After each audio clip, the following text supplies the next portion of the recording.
Assalamualaikum warahmatullahi wabarakatuh.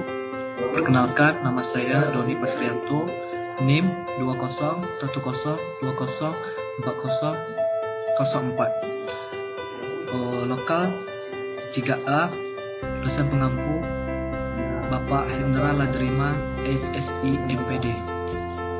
Baiklah, saya akan mempresentasikan materi tentang pengertian biokimia. Biokimia adalah pertukaran atau perubahan yang terus-menerus antara kompleks biosfer yang hidup dengan tidak hidup. Yang kedua, fungsi biokimia.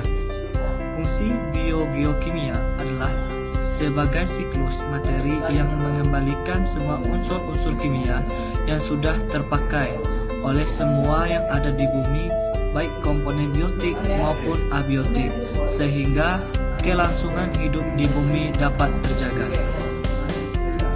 Yang ketiga, daur biogeokimia. Ada dua.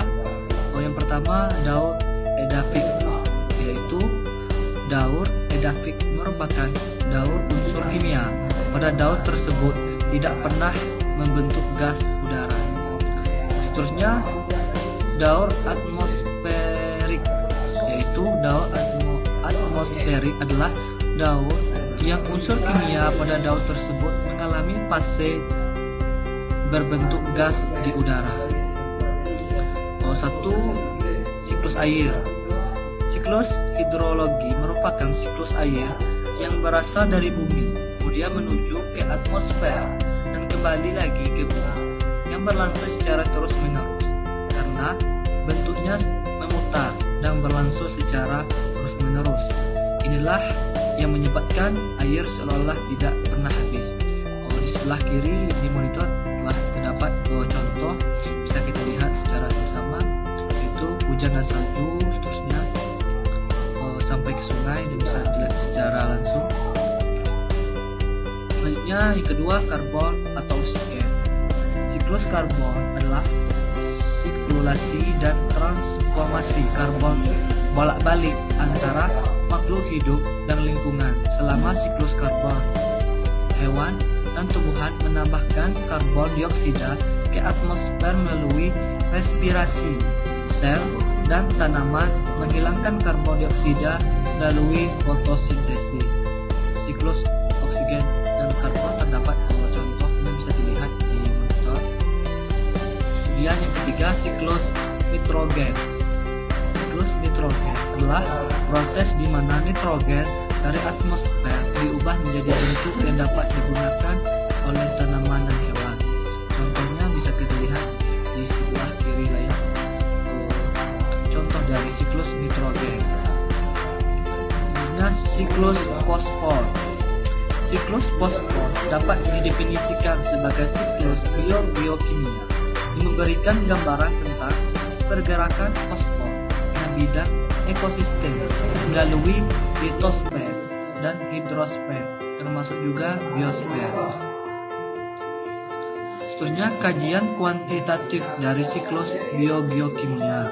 1. Laju perpindahan unsur dari satu komponen ke komponen lain lebih berperan dalam menentukan struktur dan fungsi ekosistem daripada jumlah unsur yang terdapat pada suatu ekosistem. Kedua, untuk memahami peranan suatu unsur, maka kita harus mengetahui laju peredaran materi secara kuantitatif. Seterusnya, konsep daur ulang atau Thorhofen sangat penting dalam mempelajari, membandingkan laju pertukaran unsur pada berbagai komponen dalam suatu ekosistem. Seterusnya, laju daur ulang adalah jumlah unit senyawa yang keluar dari suatu komponen dibagi dengan jumlah unit senyawa yang dapat dalam komponen pada suatu waktu tertentu. Seterusnya, waktu daur ulang adalah waktu yang diperlukan untuk mengganti semua unit senyawa yang terdapat pada suatu komponen. Contoh, jika 1000 unit senyawa terdapat di dalam komponen dan 10 senyawa keluar atau masuk setiap jam, maka laju daur ulang sama dengan 10 / 1000. Bisa kita lihat di monitor contohnya. Kemudian pada umumnya, waktu daur ulang air ada unsur pada suatu danau kecil atau dangkal hanya memerlukan waktu beberapa hari atau minggu, sedangkan untuk danau besar memerlukan sampai berbulan-bulan. Bisa kita lihat, ini adalah contohnya. Selanjutnya, siklus Sindemen. Siklus bantuan adalah suatu proses yang menggambarkan perubahan dari magma yang membengkak akibat pengaruh cuaca hingga menjadi batuan beku. Lalu batuan sedimen atau batuan metamorfik dan akhirnya berubah menjadi magma kembali. Mekanisme siklus batuan yaitu magma mengalami proses siklus pendinginan. Terjadi kristalisasi membentuk batuan beku pada siklus ini. Ketika batu didorong jauh di bawah permukaan bumi, maka batuan dapat berlebu menjadi magma. Itulah materi yang bisa saya sampaikan. Kalau ada salah, saya mohon maaf. Wabillahi taufiq wal hidayah. Wassalamualaikum warahmatullahi wabarakatuh.